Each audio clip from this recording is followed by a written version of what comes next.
역대하 15장 2절 1절 2절 같이 읽겠습니다. 시작. 하나님의 영이 오데스의 아들 아사랴에게 임하심에 그가 나가서 아사를 맞아 이르되 아사와 민 유다와 베냐민의 무리들아 내 말을 들으라. 너희가 여호와와 함께하면 여호와께서 너희와 함께 하실지라.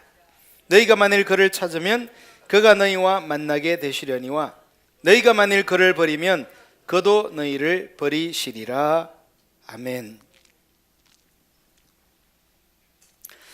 자, 오늘 이 역대 15장 2절을 보면 하나님의 영이 오데스의 아들 아사랴라는 사람에게 임하십니다.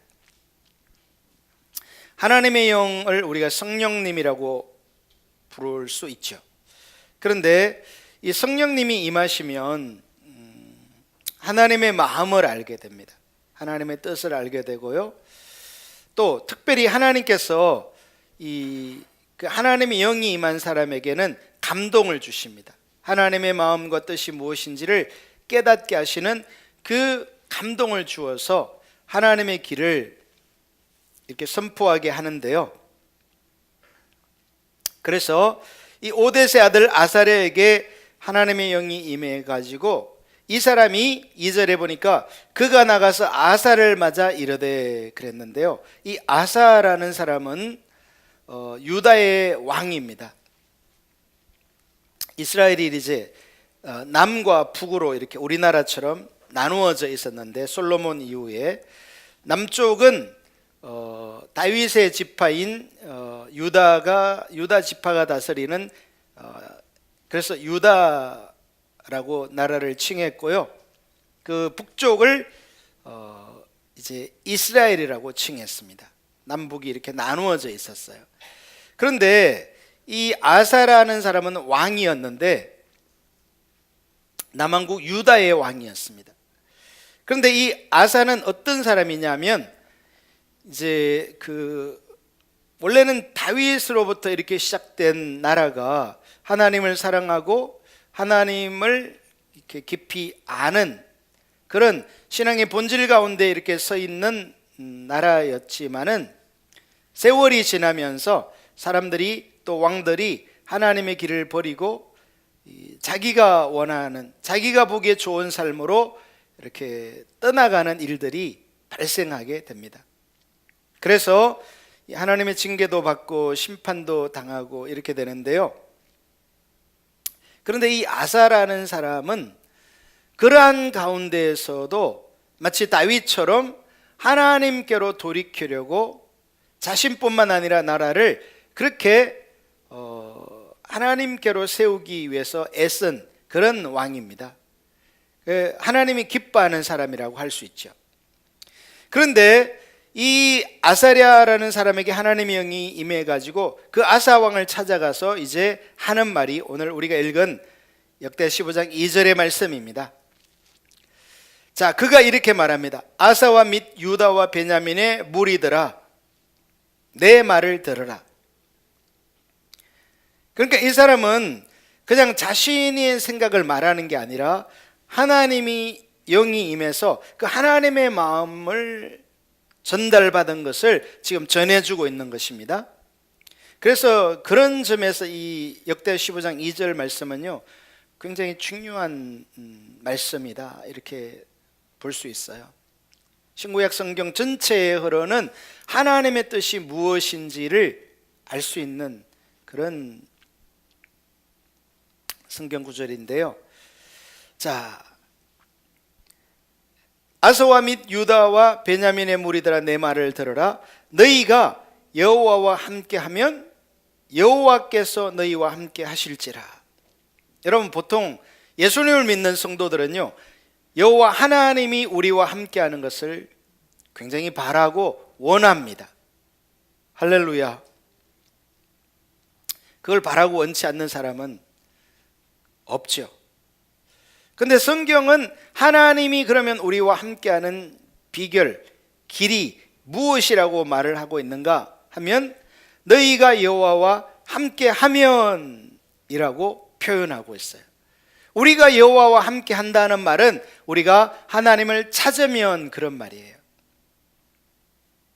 저와 여러분이 하나님을 찾고, 그래서 하나님이 생명으로 우리와 함께 임하시는 것, 그것이 우리의 인생에서 가장 중요한 일이라 그렇게 말할 수 있습니다.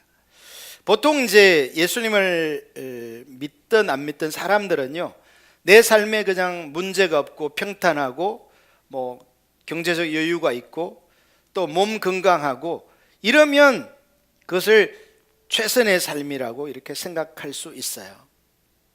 문제 없는 삶, 평탄한 삶, 고난 없는 삶을 사람들은 원하죠. 근데 여러분, 성경은 그렇게 말하지 않아요. 성경은 우리의 삶에 아무 문제가 없고 고난이 없고 모든 것이 내 뜻대로 잘 풀려나가는 삶이 복이라고 그렇게 말하지 않습니다.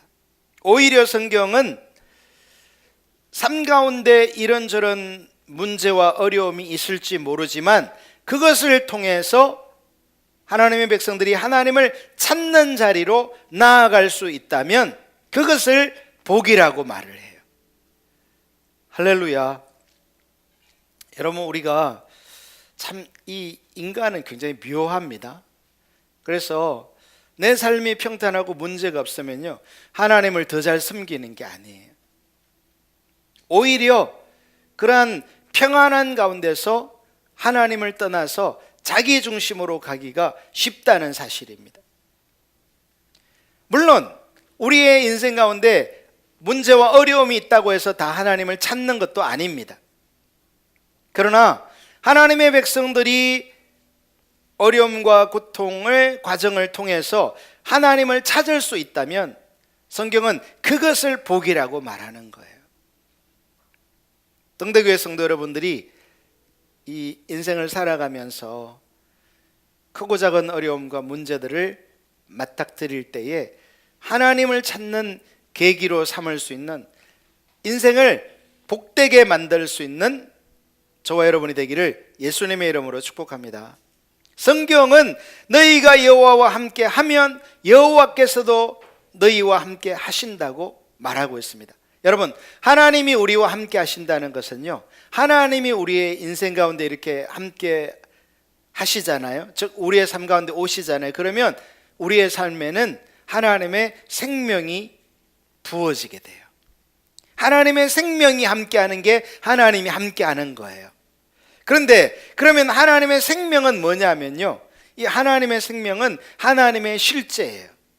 성경에서 말씀하고 있는 그 살아계신 하나님의 실제가 함께하는 건데, 그 하나님의 실제가 생명으로 우리의 삶에 함께하게 되면 하나님의 백성들이 세상을 이기고 죄를 이기고 사탄을 이기고 하나님의 보호가 부어지게 돼요.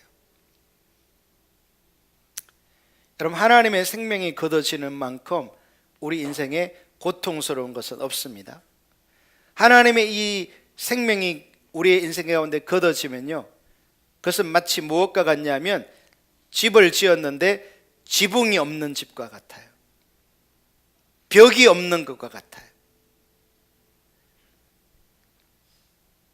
뭐 따뜻한 봄날, 맑은 날씨에 지붕 없어도 벽 없어도 괜찮을지 모르죠.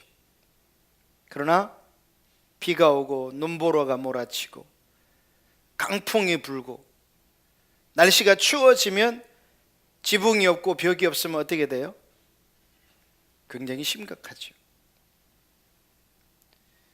지난번 우리 단기 선교팀이 러시아 갔을 때 그 러시아에 계신 형님이 20년 전에 러시아에 왔을 때 경험을 얘기해 주더라고요. 처음에 러시아에 도착했는데 1월 달에 영하 30도가 넘는 날씨였대요. 그런데 이 러시아는 날은 굉장히 추운데 난방 시설이 그래도 잘 돼 있어 가지고 실내에 들어오면 안 추운 거예요. 난방이 나오니까. 그런데 뭐 아는 사람도 아무도 없고, 그냥 또 한국 사람도 그 당시에 20년 전에는 많지도 않고, 그런 상황에서 간신히 집을 하나 얻어가지고 들어갔는데 그 집에 창문이 이렇게 깨져 있더라는 거예요. 근데 뭐 우리나라처럼 창문 깨졌으면 이렇게 어디다 이렇게 전화해서 금방 이렇게 갈아주는 게 아니라 어려움이 있는데, 문제는 밤에 잘 때 아무리 이렇게 실내에서 난방을 해도요, 창문 하나가 깨져 있으니까 거리로 막 얼마나 이렇게 추워가지고 밤에 온 가족이 도저히 잠을 잘 수 없었다고 그런 얘기를 하더라고요. 여러분, 추운 겨울에 창문 하나가 이렇게 깨져 있어도요, 집이 심각합니다. 하물며 이 벽체가 없고 지붕이 없는 집을 한번 생각해 보십시오. 여러분, 우리 인생의 이 영적 지붕, 벽체는요, 하나님의 보호, 하나님의 생명이에요. 할렐루야. 그게 하나님이 함께 하심으로 나타나는 거예요. 근데 이 하나님의 생명이 걷어지게 되면요, 우리의 삶에 내가 전혀 예상하지 못했던 일들이 마구마구 발생하는 거예요.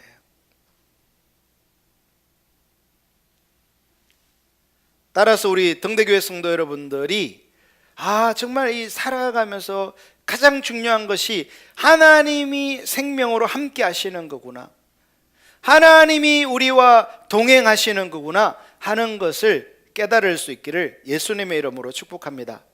돈 좀 많이 버는 것보다, 이 땅에서 안락하고 잘 먹고 잘 사는 것보다 하나님이 함께하는 것이 가장 중요한 것을 깨달을 수 있게 되기를 예수님의 이름으로 축복합니다. 근데 성경은 그 하나님이 함께하는 비결을 너희가 여호와와 함께 해야 한다, 그렇게 말하고 있어요. 동시에 이 성경은 너희가 여호와와 함께하면 여호와께서 너희와 함께 하신다라는 말씀을 조금 변형시켜서 말하고, 같은 의미를 말하고 있는데요, 너희가 만일 그를 찾으면 그가 너희와 만나게 되시려니와, 이렇게 말하고 있어요. 그러니까 우리가 하나님과 함께하는 것은요, 하나님을 찾는 거예요. 하나님을 찾는 자를 하나님은 만나 주신다는 거예요. 갈급함이죠, 사모함이죠. 여러분이 이렇게 삶을 살아가면서 이런저런 문제로 바쁘게 살면서 하나님을 찾는 일을 소홀히 하게 되면요, 하나님을 만날 수 없어요. 그렇게 되면 하나님이 생명으로 함께 하셔야 되는데 하나님의 생명이 점점점 걷어진다는 사실입니다. 무엇이 가장 중요한지를 인식할 수 있는 것이 하나님의 은혜입니다. 우리의 마음 중심에서부터 하나님을 찾고자 하는 그 마음이 부어질 수 있기를 예수님의 이름으로 축복합니다. 또한 세 번째, 여기 보면 너희가 여호와와 함께하면, 그것이 너희가 여호와를, 하나님을 찾으면 이라는 말이고, 그것을 이 세 번째 보니까 부정문으로 바꾸니까 너희가 만일 그를 버리면 그도 너희를 버리시리라. 여러분, 하나님의 백성들이 하나님을 버리면요, 하나님도 그를 버리겠다, 이렇게 말씀하고 있어요. 여기서 하나님을 버린다라는 말은요, 여러분, 무엇이 하나님을 버리는 걸까요? 하나님을 버리는 건 교회도 안 나오는 거고, 더 이상 나는 예수님을 안 믿겠다고 선언하는 것이고, 무당에게 찾아가서 구다하는 것이고, 절에 가서 불공 드리는 것일까요? 물론 그런 것들은 하나님을 버린 열매, 결과라고 말할 수 있어요. 가시적으로 밖으로 드러나는 행동들이죠. 그러나 이 하나님을 버린다라는 말은요, 그런 어떤 겉으로 드러나는, 이렇게 명백하게 보여지는 어떤 행동들을 말하는 게 아니에요. 이것은 보다 예민한 것인데, 이것은 내면을 말하는 거예요. 내면의 상태를 말하는 거죠. 마음을 말하는 거예요. 여러분이 남편과 아내가 이렇게 한 집에 같이 살아도요, 이렇게 관계가 멀어지는 것은요, 아내가 밥도 안 해주고 빨래도 안 해주고 남편이 돈도 안 벌어주고 이런 외적으로 드러나는 그런 문제가 다가 아닙니다. 그거는 겉으로 보여지는 거고요.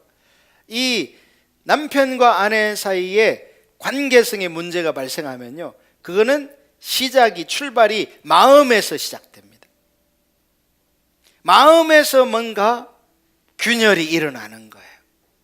마음에서 뭔가 상대방을 향해서 마음이 떠나버린 어떤 실망하는 내적인 어떤 문제가 일어나는 겁니다.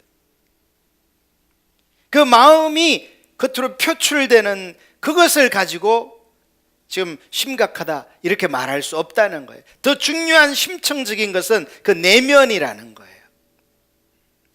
여러분, 마찬가지로 하나님의 백성들이 이 마음이 나누어져 버리면요, 성경은 그것을 우상숭배라고 말하고 있어요. 하나님을 마음을 다하고 뜻을 다하고 목숨을 다하여 하나님을 사랑하는 마음이 있는 것이 신앙생활인데, 그 마음에서 하나님을 사랑하기보다는 세상을 더 사랑하고 돈을 더 사랑하고 내가 원하는 삶을 이렇게 추구해 가는 것은요, 이 마음이 이미 나누어진 거예요. 그러면 이렇게 마음이 나누어진 상태에서는요, 이제 겉으로 드러나는 열매들은 이제 뭐잖아 그냥 주렁주렁 그런 열매들이 맺혀지게 되는 것입니다. 내가 그렇게 안 하려고 해도요, 마음이 이미 그렇기 때문에 그것은 어쩔 수가 없어요. 마음은 어떻게 이렇게 묶어 놓을 수가 없어요. 그래서 우리가 이렇게 하나님을 버린다라는 것은요, 마음에서 출발한다는 사실입니다. 마음에서 뭔가 하나님을 가장 소중하게 생각하는 그 영역에서 떠나버린 거예요. 여러분, 그렇게 되면 이제 우리 마음은 이렇게 나누어지게 되고요, 늘 내가 이렇게 추구하는 바, 생각하는 바, 사모하는 바가 하나님이 아닌 다른 대상이 이 내 마음을 차지하게 되는 거예요. 그것이 바로 하나님을 버린 거예요. 그런 상태에서도 교회에 오셔서 예배 드릴 수 있고요, 헌신하고 봉사할 수 있고 헌금도 드릴 수 있고 다 할 수 있습니다. 그러나 이미 마음이 그렇기 때문에 그게 하나님을 버린 거예요. 그러면 이제 시간만 지나면요, 그 사람의 삶에는 이 하나님이 함께하지 않는 열매들이 막 생겨나게 되는 거예요. 좀 이따 우리가 이렇게 보겠지만은 이 하나님을 마음에서 버린 사람에게 나타나는 중요한 특징이 거짓이에요. 그럼 우리의 삶 속에 이렇게 진실함은요, 뭐냐? 그는 하나님이 함께 하실 때, 생명이 함께 하실 때 그 진실함이 나타나는 거예요. 근데 이 하나님이 우리의 삶에서 이렇게 마음에서 떠나서 하나님이 우리의 삶에 생명을 거두어 버리잖아요. 그러면 우리의 삶에 온갖 종류의 거짓이 피할 수 없을 만큼 막 생겨나게 됩니다. 말에서, 행동에서, 어떤 가치관에서 온갖 종류의 막 거짓들이 난무하게 돼요. 그래서 입만 열면 거짓말을 하게 돼 있고요, 내가 거짓말을 안 하려고 해도 소용없어요. 하나님의 생명이 걷어져 있기 때문에. 근데 더 심각한 것은 뭐냐면, 내가 지금 그런 지경인데도 그 사실조차 알지 못해요. 여러분이 지금 이런 말씀을 들으면서도 자신의 모습이 비춰지는 분이 있는가 하면, 나하고는 아무 상관이 없는데 이렇게 생각할 수 있어요. 실제로 자기가 굉장한 거짓에 빠져 있는데도 자신이 안 보이는 것입니다. 여러분, 예수님 당시에 예수님께서 이렇게 바리새인들에게 많은 말씀을 증거하실 때요, 바리새인들이 자신의 모습이 비춰지지 않았어요. 도대체 저 예수가 무슨 얘기를 하는지 모르겠다 이렇게 생각했어요. 그들은 외부적인 종교적 행위는 잘하고 있었지만 이미 마음에서부터는 하나님으로부터 떠나 있었어요.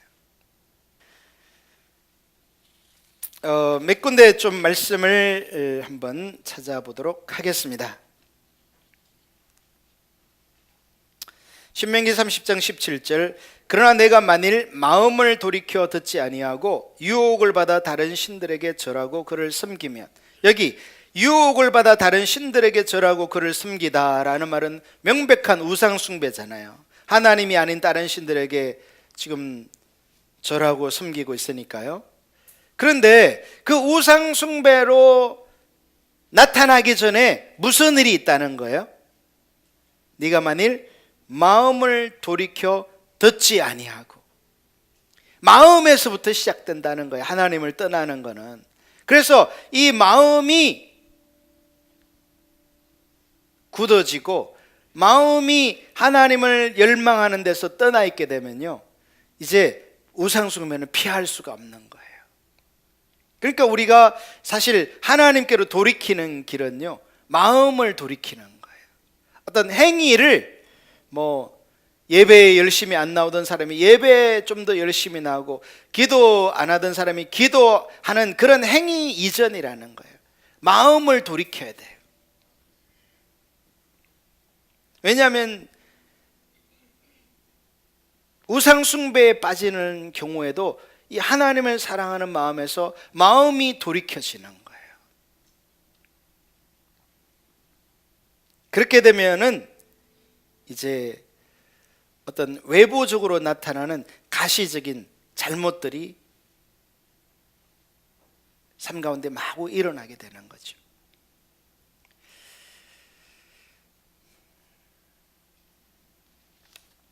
마음의 문제. 이사야 31장 1절도 한번 보겠습니다. 도움을 구하러 애굽으로 내려가는 자들은 화 있을 진저. 그들은 말을 의지하며 병거의 많음과 마병의 심히 강함을 의지하고 이스라엘의 거룩하신 이를 앙모하지 아니하며 여호와를 구하지 아니하나니. 여러분, 이게 지금 도움을 구하러 애굽으로 내려가다라는 말이 무슨 말일까요? 그래서 이스라엘 남쪽으로는 성경에는 애굽이라고 하는 이집트가 있고요, 그 이스라엘 북쪽으로는 첫 번째는 아시리아라는 대제국이 등장했고요, 그 아시리아를 멸망시킨 또 하나의 대제국이 등장했는데 그게 바벨론이에요. 그리고 그 바벨론을 멸망시킨 대제국이 페르시아고요, 그 다음에 페르시아를 또 멸망시킨 대제국이 그리스를 멸망시킨 대제국이 로마. 이렇게 5대 제국이 이스라엘 주변에 다 있어요. 그러다 보니까 문제는 이 이스라엘 남쪽에 있는 나라나 북쪽에 있는 나라가 이렇게 세력이 강해지면요, 항상 이스라엘을 통과하면서 그 다른 나라들을 침공하는 거예요. 이 이스라엘이, 여러분, 일본이 우리나라를 침공했던 임진왜란 때 일본의 남의 나라를 침공하려면 명분이 있어야 되거든요. 일본이 내세운 명분이 뭐였어요?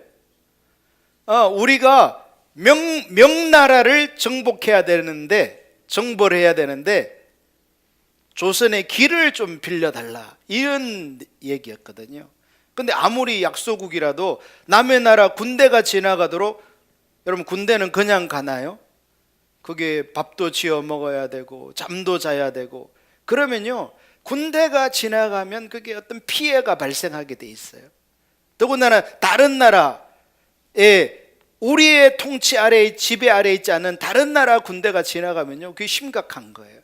그래서 조선이 반대했죠. 거부했죠. 그랬더니 전쟁이 일어난 거거든요. 마치 그런 것처럼요, 이스라엘도 마찬가지예요. 이스라엘이 남쪽 애굽이 강대해지면요, 이스라엘을 그럼 이스라엘 아닌 다른 나라로 가면 되지 않냐, 이렇게 할 수 있는데요, 이게 또 희한하게 지형이 이스라엘만 지나가야 돼요. 왜냐하면 이스라엘 이 서쪽으로는 지중해 바다가 있었고요, 이 동쪽으로는 이 광야가 있는 거예요. 사막. 그래서 반드시 이스라엘을 지나가도록 돼 있어요, 길이.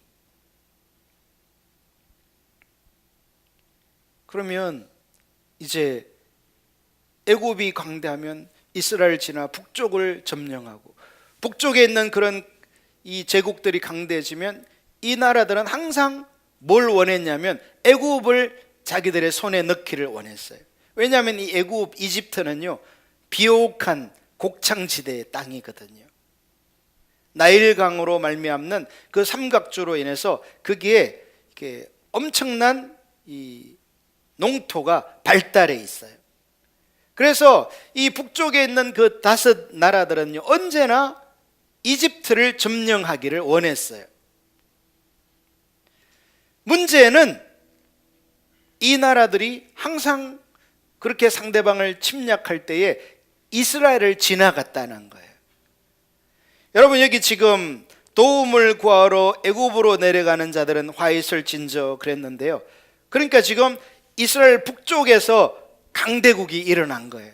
그러니까 이스라엘 사람들은 당연히 어떻게 해야 되겠어요? 외교 정책을 북쪽에서 강대국이 일어나서 지금 침략해 오고 있는 상황이니까 남쪽의 강대국인 애굽과 화친을 맺어서 그것을 방어하려고 하겠죠.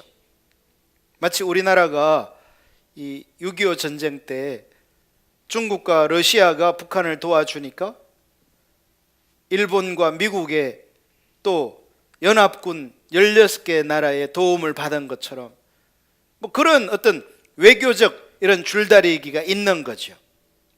근데 성경은요 특이하게도 그런 명백하게 애굽의 도움을 받아야 되는 상황인데 지금 그 도움을 구하러 애굽으로 내려가는 자들은 화가 있을 거라는 거예요. 이 화가 있다라는 말은요 심각한 얘기예요. woe to you라는 말로서 저주가 있다 이런 말이에요. 그럼 왜 그러느냐? 외교적으로 너무 당연하게 그렇게 해야 될 것 같은데 거기 이유가 나오죠. 그들은 말을 의지하며 병거의 많음과 마병의 심히 강함을 의지하고.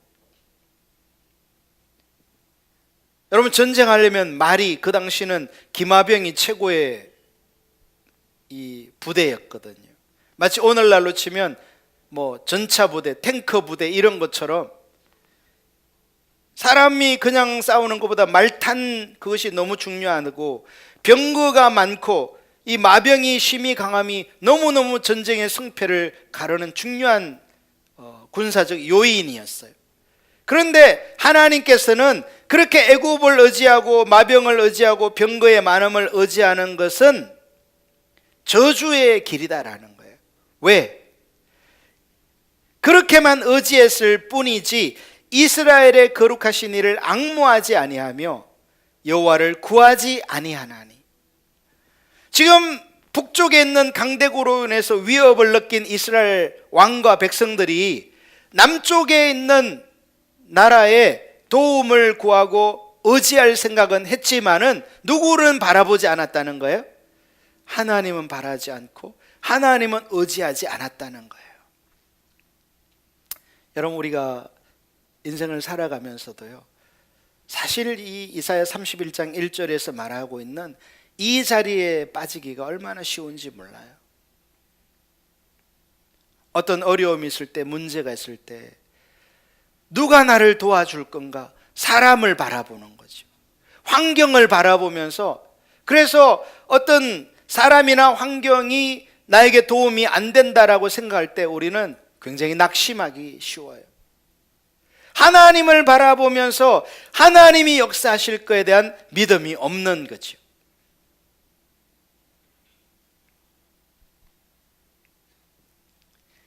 이스라엘의 거룩하신 이를 앙모하지 아니하며 여호와를 구하지 않는, 하나님을 구해야 하나님도 함께 하실 텐데 하나님을 향한 그 마음이 없는 거예요. 여러분, 그래서 이 마음이 나누어지면요 하나님은, 사실 이스라엘 백성들이 하나님을 전혀 안 찾은 건 아닙니다. 어려움이 올 때, 여러분 어려움이 오면 입에서 자동적으로 주여가 나오잖아요. 그러나 그 하나님을 찾는 마음은요 어디까지냐면 주변의 환경과 상황이 나에게 유리하게 될 때에 있어요. 그 주변의 환경과 상황이 전적으로 나에게 도움이 안 될 것처럼 보여질 때, 그 세상에 누구도 나에게 도움이 안 되고 환경적으로 너무나 어려울 때요, 우리는 하나님을 찾는 것도 버려버립니다. 그러니까 하나님의 백성들이 하나님을 찾는 것은 어느 선까지냐면, 환경을 이렇게 보면서 환경이 좋아질 때만 하나님을 찾는 거예요. 여러분, 하나님은 환경 너머에 계십니다. 내가 보는 그 환경이 다가 아니에요. 여러분, 홍해 앞에 선 이스라엘 백성들은요, 환경적으로 어려우니까 그들은 원망하고 불평하고, 모세를 향해서 그들은 밤새 원망하고 그렇게 했죠. 그러나 하나님은 그 환경 너머에 계세요. 비행기를 타면요, 오늘같이 이렇게 비가 오는 날도 비행기를 타고 이렇게 구름을 올라가잖아요. 그럼 그 위에 하늘은 파랗습니다. 우리가 보기에는 하늘이 구름으로 그냥 가려져 있고 깜깜하고 거기서 비가 오는 것 같지만, 그 너머에는요, 하늘이 파래요. 그리고 그게 낮 시간이면 햇빛이 그냥 강렬하게 내려 쬐고 있습니다. 하나님의 실제는요, 내가 보는 그 환경에 다 달려있는 게 아니에요. 그런데 많은 사람들은 그 환경 너머의 하나님을 인식하지 못합니다. 제가 아까도 말씀드렸죠. 환경이 어려워도, 지금 고난이 내 삶에 있어도 그것이 나로 하나님을 찾는 계기가 될 수 있으면 그게 축복이라고요. 삶이 평탄하고 문제가 없어서 그것이 나로 하나님을 찾지 못하도록 내 마음을 안일함에 빠져버리게 한다면 그게 축복이 아니에요. 오히려 저주라고 말할 수 있어요.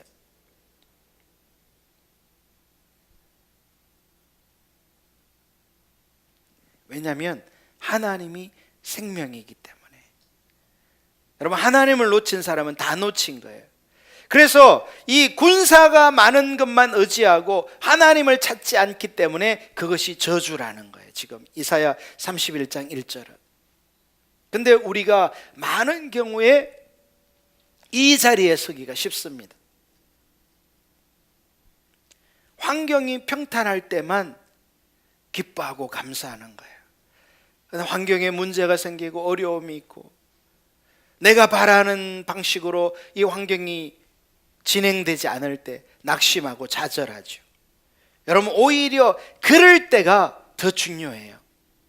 그럴 때 하나님을 찾으면 하나님이 오십니다. 할렐루야. 내 마음이 겸손해지는 순간이고요, 내 마음이 가난해질 수 있는 절호의 찬스예요. 여러분, 이 환경이 부유해져 보십시오. 마음이 덩달아 부유해졌어요. 가난한 마음이 사라집니다. 하나님이 원하는 심령은 이 상하고 가난한 마음의 사람인데, 그 마음이 내 마음에서 사라졌어요. 그 마음을 가지려 해도 가질 수가 없어요. 안 됩니다, 이게.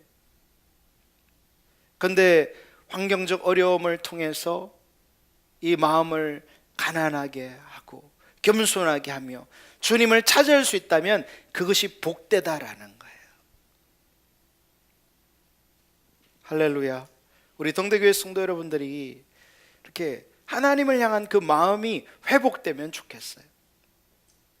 그리고요, 이렇게 우리가 한편으로 이렇게 하나님을 찾아서 하나님이 우리와 함께 하시기를 원하는 그런 마음도 하나님의 백성들에게는 있어요.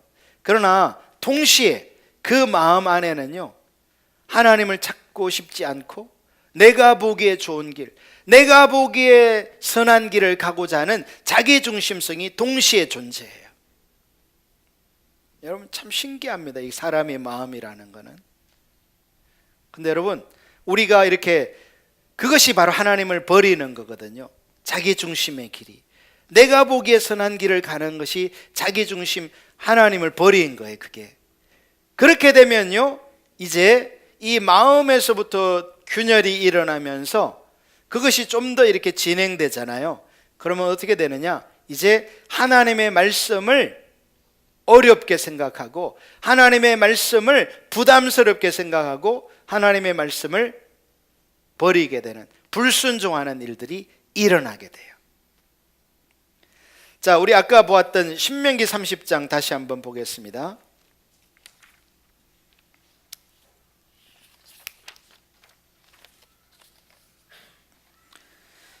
11절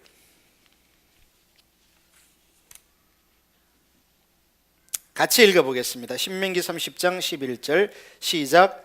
내가 오늘 내게 명령한 이 명령은 내게 어려운 것도 아니요 먼 것도 아니라. 하나님의 말씀 명령이 하나님의 백성들에게 뭐하지 않다는 거예요? 어려운 것도 아니요. 여러분, 하나님의 명령 말씀이 여러분에게 어렵습니까? 어렵지 않습니까? 고민해야 될 수준인가요? 하나님의 말씀이 여러분에게 어려워요, 안 어려워요? 순종하기 쉬워요? 대답들을 안 하시는군요. 옆 사람에게만 대답해 보세요. 하나님의 말씀 명령이요, 왜 어렵게, 멀게, 힘들게 느껴지냐면요, 그 하나님의 명령을 지키고 순종한다는 그 명령에 초점을 두어서는 우리는 하나님의 말씀을 지킬 수가 없어요. 이 무슨 말이냐면요, 저와 여러분이 하나님의 말씀을 지키는 길은요, 하나님의 은혜가 부어져야 돼요. 하나님의 사랑이 부어져야 되는 거예요. 그러니까 예를 들어서 지금 내가 마음속에 누군가 굉장히 미워요. 하나님의 말씀이 용서하라고 하는데 용서가 안 되는 거예요. 말씀이 용서라는 걸 몰라서가 아니라 그 사람만 보면 막 뚜껑이 열리는 거예요. 자, 그럼 어떻게 해야 돼요? 하나님의 말씀 먼 것도 아니고 힘든 것도 아니라는데 난 힘들어, 용서가 안 돼요. 그럼 막 용서하려고 애쓰나요? 노력하나요? 그런다고 되면 하나님의 말씀이 필요가 없죠. 여러분, 우리에게는 나의 힘으로 그걸 할 수 없는 거예요. 그러면 그때 우리가 어떻게 해야 되느냐? 바로 이 하나님을 향한 사랑이 부어지면서 그 사랑이 우리에게 부어질 때 그 하나님의 사랑이 원동력이 되어져서 그 사랑 때문에 우리가 미운 사람을 용서할 수 있게 되는 거예요. 여러분, 이 계명이 먼 것이 아니다, 어려운 게 아니다, 이 말이 이게 삶 속에 실제가 되려면요, 여기에 하나님의 관계, 사랑이 전제된 얘기예요.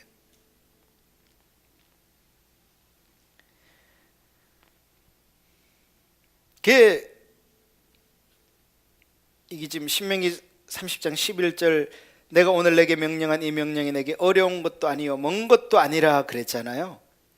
그 전에 9절 10절을 보면 내가 내 하나님 여호와의 말씀을 청종하여 이 율법책에 기록된 그의 명령과 규례를 지키고 내 마음을 다하며 뜻을 다하여 여호와 내 하나님께로 돌아오면, 그러니까 하나님께로 돌이켜서 이 사랑의 관계가 회복되어지면요, 하나님의 말씀이 그 사랑 때문에 지켜지는 거예요. 여러분, 중독도 그 중독 자체를 끊으려고 하면요, 점점 더 심각해져요. 이게 희한하게. 그러나 이 하나님의 사랑이 부어지게 되면요, 그 사랑이 내가 왜 중독에 빠졌지? 그거 아무것도 아닌데 이렇게 돼버리는 거예요. 뭐 이렇게 담배나 이렇게 알코올 같은 데 중독된 사람도요, 거기서 막 이렇게 빠져나오려고 애쓰면 절대 안 되는 걸 경험해요. 그런데 이 하나님의 사랑을 경험하게 되면, 하나님의 은혜를 경험하면 그 술, 담배 그게 아무것도 아니었던 거를 이렇게 깨닫게 되면서 그게 그냥 순식간에 해결돼 버리는 걸 볼 수 있어요. 여러분, 우리의 삶에 나를 이렇게 꽉 누르고 있는 문제들, 죄의 문제, 뭐 중독의 문제, 하나님 말씀 지키는 거, 그 자체를 가지고 애쓰고 노력한다고 되는 게 아닌 것을 깨달으시기를 바랍니다. 할렐루야. 그 계명에 초점을 두는 게 아니라 사랑의 관계성이 나를 변화시키는 거예요. 여러분, 제가 이렇게 좀 되게 뭐 여러분이 보실 때 어떨지 모르지만 되게 소심하고요. 제가 막 이렇게 좀 이렇게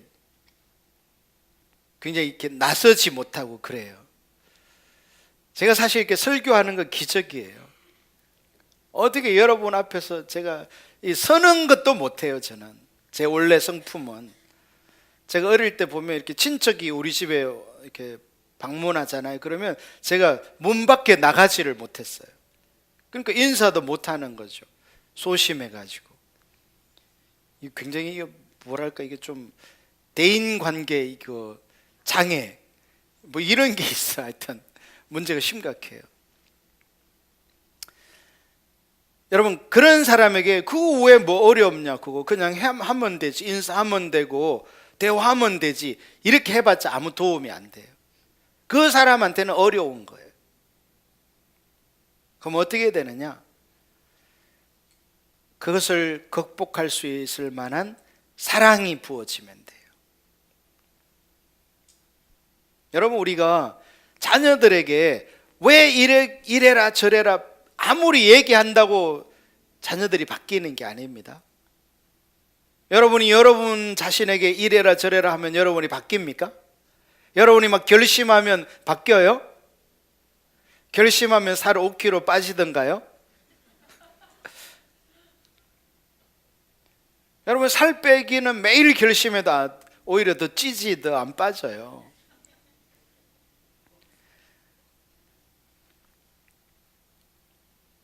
근데요, 이 사랑이 부어지면 그 어떤 힘들었던 상황들을 극복할 수 있는 힘이 부어지는 거예요. 우리가 하나님을 찾아서 그 하나님의 사랑이 부어지면요, 그 사랑이 우리로 하여금 하나님의 말씀을 순종할 수 있도록 은혜가 임하는 거예요. 근데 우리가 역으로 하나님을 이렇게 떠나게 되면요, 마음에서 떠난다고 했잖아요. 그렇게 되면 하나님의 말씀을 버리게 되고, 그 하나님의 말씀을 대할 때에 우리의 자세가 너무나 부담스러운 거예요. 그러니까 여러분이 지금 하나님의 말씀을 이렇게 들을 때에 뭐 하나님 말씀인 건 알겠는데 그건 나한테 너무 힘들다, 부담스럽다, 어렵다 이렇게 느껴지시는 분들은요, 내가 지금 마음에서 하나님이 떠나 있어서 그런 거예요. 이 관계성에 어떤 문제가 있는 거예요. 단순히 말씀을 지키십시오, 아멘, 이게 아니다 이거예요. 그렇게 해서 지킬 수 있는 게 아니라 관계성의 회복이 먼저예요. 하나님과의 사랑의 관계성이 회복되고 그 하나님의 사랑이 부어지면요, 그 하나님의 명령이, 말씀이 내게 먼 것도 아니요 어려운 것도 아니라는 말씀이 뭔지를 깨닫게 되는 거예요. 그래서 하나님의 뜻대로 사는 게 쉬워요. 그게 생명인 걸 아는 거예요. 할렐루야. 그런데 이렇게 하나님을 떠나 있잖아요. 그러면 하나님의 말씀만큼 지키기 어려운 게 없어, 세상에. 이건 너무너무 나를 그냥 부담스럽게 하는 거예요. 여러분, 이거는 지금 뭐냐면 내가 지금 이 마음에서 어떤 문제가 생겨서 하나님을 떠나 있기 때문에 이제 겉으로 드러나는 결과요, 열매라고 말할 수 있어요. 그래서 여러분들이 이 하나님의 말씀에 대한 어떤 부담감이 있는 분들은요, 하나님과의 관계성을 회복하셔야 돼요. 할렐루야. 하나님이 얼마나 사랑의 아버지신가를 하나님의 은혜로 이렇게 깨닫게 되면 그 사랑이 하나님의 말씀을 지키도록 이끄는 거지, 내가 막 결심하고 노력하게 되면요, 여러분, 결심하고 노력하는 것도 필요합니다. 그러나 그것은요, 우리를 어떤 신앙으로 이끌어가냐면 바리새인적인 신앙으로 만들어버려요. 그래서 아까도 말씀드린 것처럼 그것을 내가 행하면, 나의 노력과 결심으로 지키면 어떤 마음이 드냐면 나는 남보다, 당신보다 낫다라는 이런 어떤 쓸데없는 자부심이 생기는 거예요. 그래서 오히려 하나님께 더 버림받게 되는 거예요.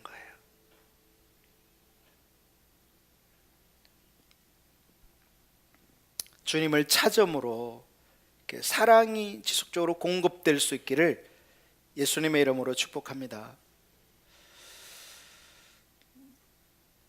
지난번에 하얼빈에 갔을 때 제가 느낀 게 뭐냐면요, 이렇게 차를 타고 한참 가는데 그 도로 주변으로 이렇게 나무들이 심겨져 있는데 날씨가 엄청 추웠거든요. 영하 20도 이렇게 추운데도, 그리고 눈이 막 잔뜩 왔어요.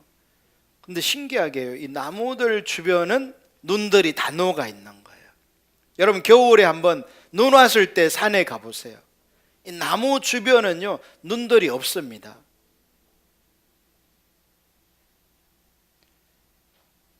이 눈이 안 쌓여요.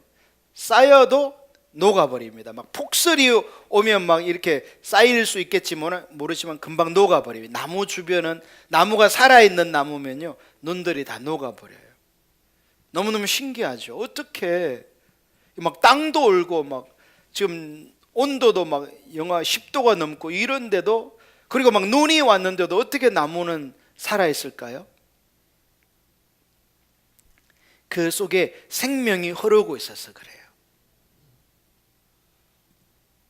여러분 우리 속에 이 하나님의 생명이 흐르면요, 하나님을 사랑하는 것이, 하나님의 말씀을 지키는 것이 부담이 아니에요. 기쁨이고 즐거움이에요. 할렐루야. 이 상태까지 가셔야 돼요. 그래야 그것이 원동력이 되어져서 하나님의 말씀을 지키게 되는 것입니다.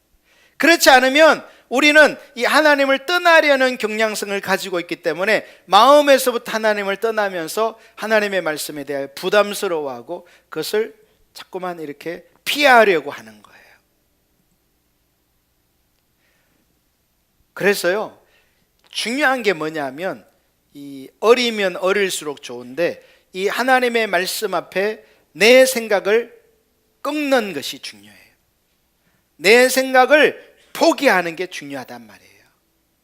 여러분이 어른이 될수록요, 내가 한번 가졌던 생각을 꺾기가 쉬운 게 아니에요.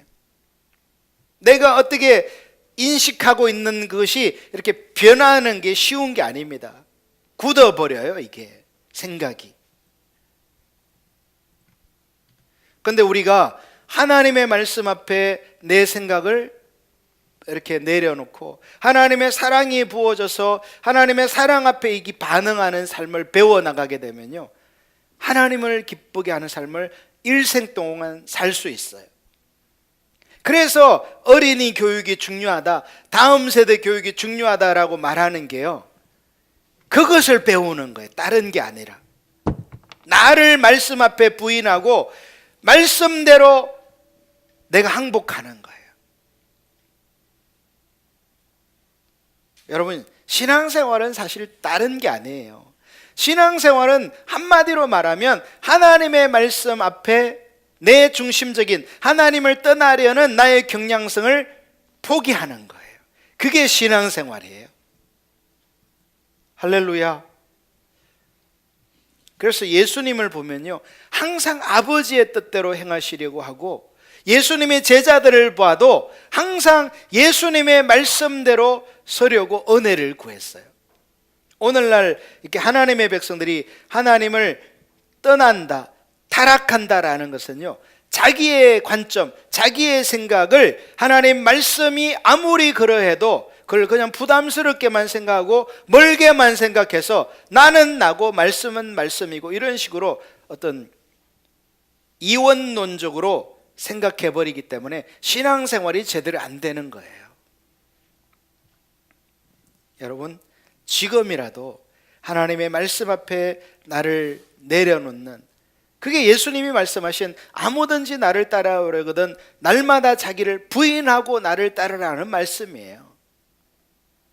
우리가 자신을 부인하지 않고는 주님을 따를 길이 없다는 사실을 깨닫기를 축복합니다. 아멘.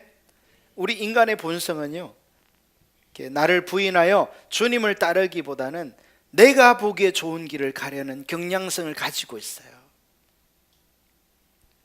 우리가 믿음으로 산다는 것은 그 길을 가지 않고 하나님의 말씀 앞에 하나님을 가까이 하면서 하나님을 찾으면서 그 사랑이 부어져서 하나님의 말씀 앞에 내가 동의하면서 은혜를 구하고 엎드리는 거죠. 이 삶을 살게 되면 점점 더 하나님의 은혜와 사랑이 부어지고 우리의 신앙생활이 이전보다 더 쉽게 하나님을 따라갈 수 있는 거예요. 이 놀라운 은혜가 저와 여러분 모두에게 부어지기를 축복합니다.